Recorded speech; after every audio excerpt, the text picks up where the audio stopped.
Nah, ini teman-teman sekalian, saya beri contoh teman-teman yang pernah saya inspirasi dan motivasi. Ini ada Om Wahid, breedingnya ini alhamdulillah saat ini malah belum genap setahun sudah bisa beli Yorkshire walaupun ring 17. Ini alhamdulillah tiap bulan juga dapat penghasilan. Kemudian ada satu lagi, entar Om Wahid itu buruh pabrik. Kalau ini yang kuli bangunan ini Pak Siwi, itu bisa teman-teman cek di YouTube-nya Pak Guru ya.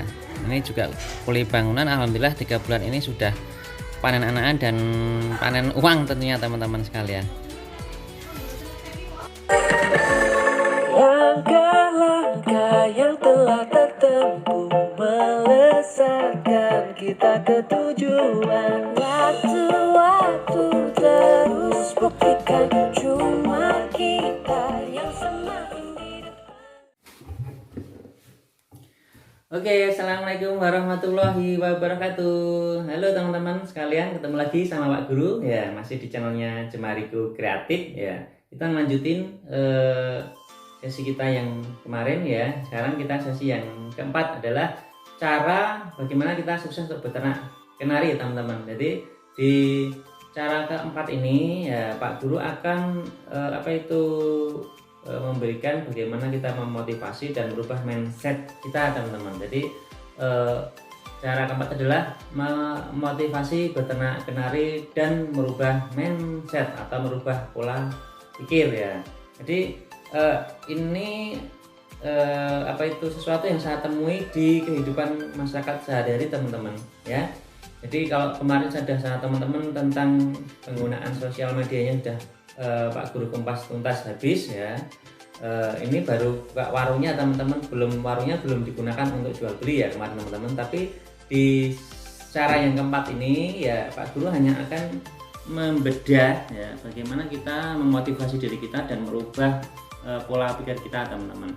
Jadi kebetulan Pak Guru juga mentoring beberapa peternak pemula yang alhamdulillah sekarang sudah ada yang berjalan setahun, ada yang berjalan 6 bulan, ada yang berjalan 3 bulan, dan memang harus merangkak dari pelan-pelan teman-teman ya.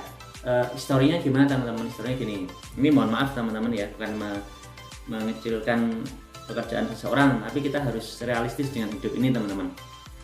Lagi teman-teman yang hari ini bekerja sebagai karyawan perusahaan atau karyawan pabrik atau buruh pabrik ya, itu kalau teman-teman sehat ya, teman-teman berangkat kerja itu teman-teman dapat penghasilan kan gitu ya. Tapi kalau teman-teman nggak sehat ya, sakit berapa hari atau berapa bulan, itu bisa jadi teman-teman dipecat. Habis itu mau ngapain gitu ya. Kalau teman-teman punya talenta sih nggak apa-apa. Kalau yang nggak punya talenta, usia 40 ke atas, mau kerja di mana? Karena biasanya perusahaan-perusahaan itu mencari karyawan-karyawan yang masih segar kan gitu biasanya gitu ya. Atau sebaliknya, ketika teman-teman sehat ya, teman-teman fit bisa bekerja, tetapi perusahaannya nggak fit, juragannya atau bosnya nggak fit, nggak bisa bayarin teman-teman. Nah, otomatis teman-teman pada akhirnya juga dirumahkan ya.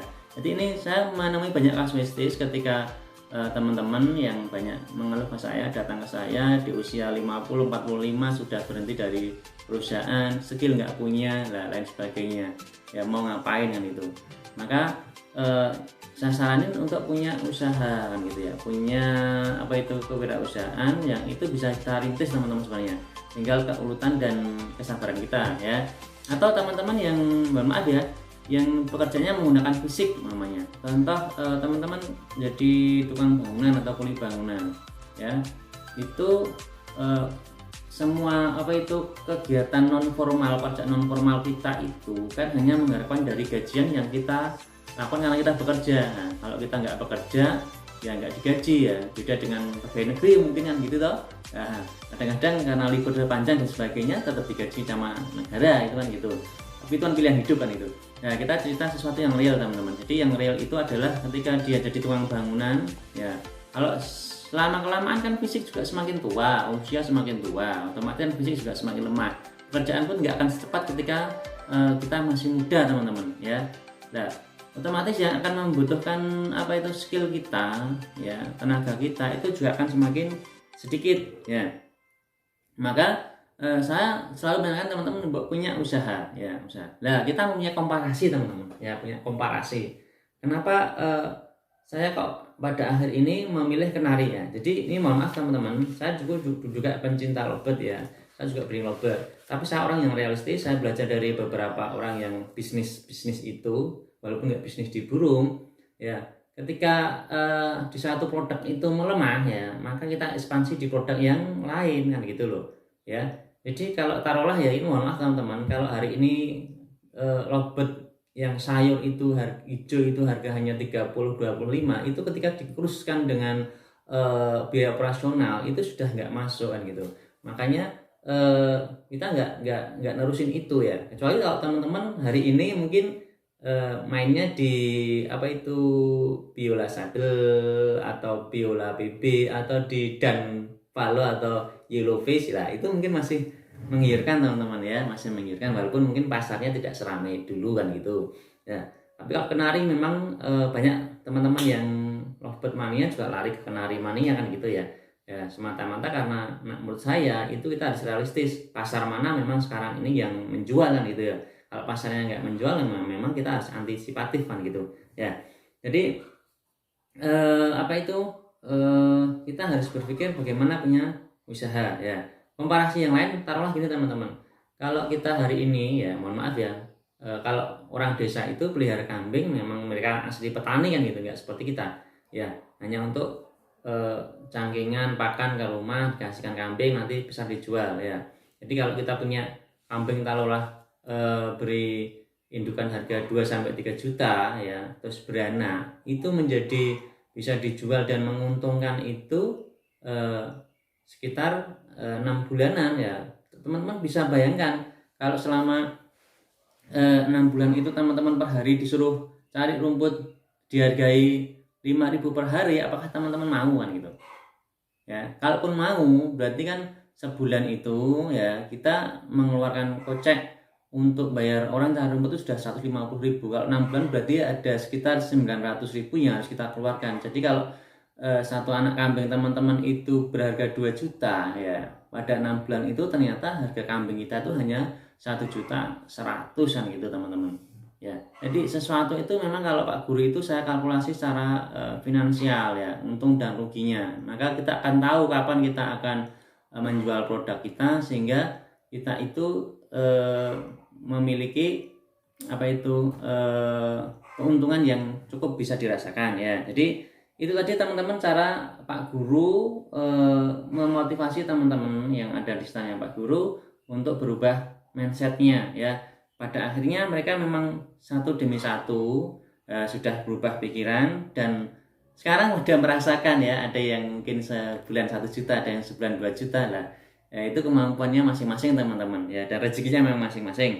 Jadi itu bagaimana kita merubah mindset. Toh yang kita lakukan ini sebenarnya sangat nyaman teman-teman. Kalau kita pelihara memang hewan ternak seperti kambing dan sapi ya, itu memang kita harus punya waktu setiap hari kan gitu ya, setiap hari, karena mereka makan setiap hari, cari rumput berarti harus setiap hari, dan mungkin space kandang ternaknya pun harus bisa besar ya.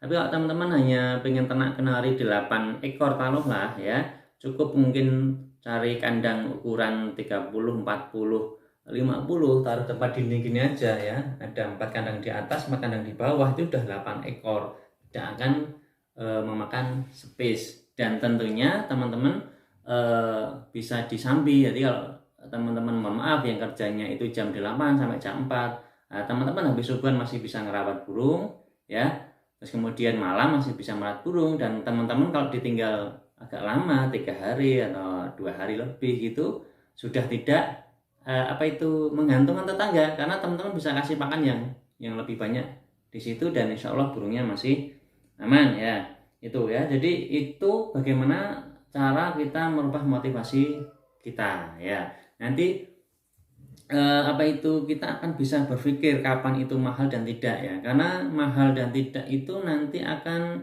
equal dengan mindset kita teman-teman ya, dengan mindset kita. Jadi kalau teman-teman biasanya beli emprit harga 5.000 ya, maaf ya, maka teman-teman beli burung harga 20.000 itu mahal ya, karena komparasinya di situ ya.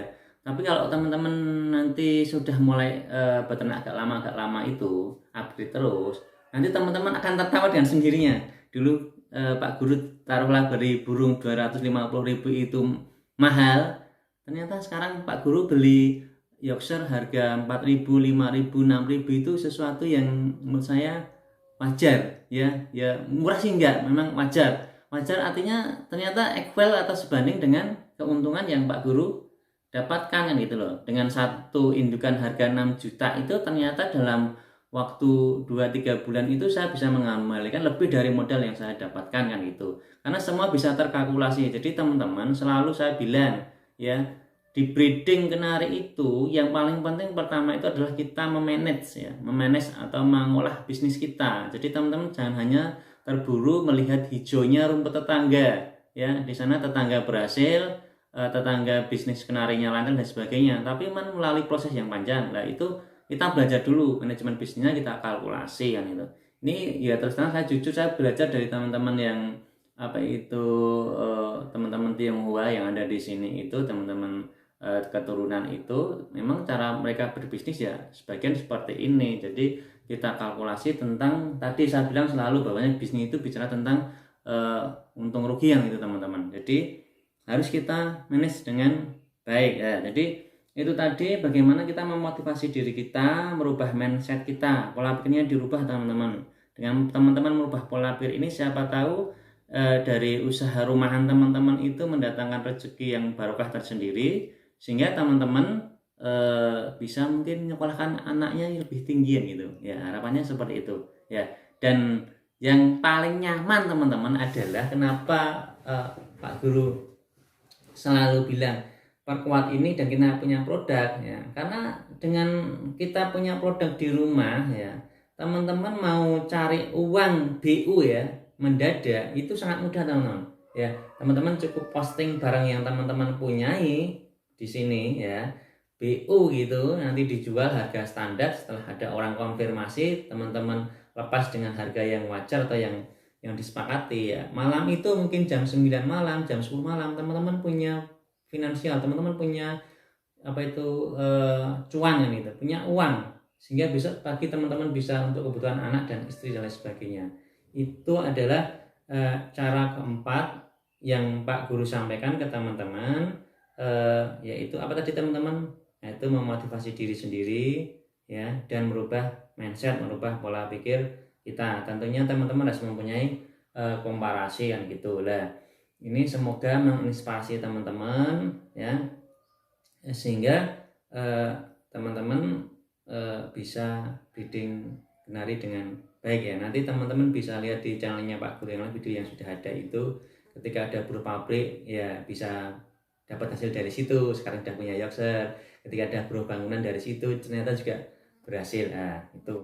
Oke, ini kita lihat ya teman-teman, yang Pak Guru mentoring ini salah satunya adalah buruh pabrik ini, Om Wahid ini karyawan pabrik yang pada akhirnya juga breeding kenari teman-teman. Ini kita lihat testimoni beliau. Terus cendet itu yang banyak, malah cendet saya jual semua, terus kacer murai untuk modal ternak kenari ini.